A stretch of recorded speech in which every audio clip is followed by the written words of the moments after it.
সবাইকে good morning. আমি এবার যাচ্ছি পিসির বাড়ি। পিসির বাড়ি যাওয়ার জন্য প্রথমে আমি স্টেশনে চলে এলাম। আমাদের স্টেশনে আসার পর কিছুক্ষণ বা ট্রেন এলো। ট্রেনটা খুব ভিড় ছিল, কারণ আমাদের এদিকে হাওড়াতে একটা ব্রিজ তৈরি হচ্ছে, সেই জন্য। তো ফাইনালি আমরা কলকাতা চলে এলাম। আমার পিসির বাড়ি কলকাতায়। এটা তো অবশ্যই সব জায়গাটা সবাই চেনো। তো আমার পিসামশাই গাড়ি নিয়ে কলকাতায় এসেছিলো, সেই জন্য পিসামশাইয়ের গাড়ি করেই চলে যাচ্ছি পিসির বাড়ি। আমার পিসির বাড়ি হচ্ছে বেহালা ঠাকুর পুকুর। তো আমার একটু আশপাশ দিয়ে একটু নয়েজ আসছে ঠিকই, কি আমি একটু রাস্তায় যেতে যেতে করছি ভিডিওটা। তারপরে আমি একটু কিনে নিলাম বার্গার।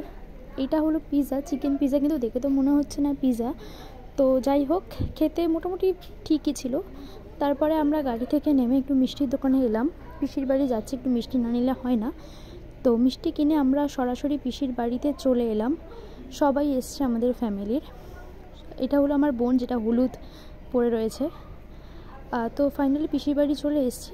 পিসিদের ছাদে গিয়ে এই সব গাছগুলো পিসিরা লাগিয়েছিল।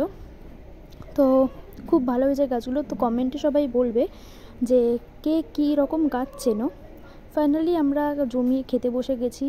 এখানে রাইস, চিলি চিকেন, ধনেপাতার চাটনি, মিষ্টি সব রয়েছে, রোস্ট, ফুলকপির। তো ভিডিওটা এই পর্যন্ত।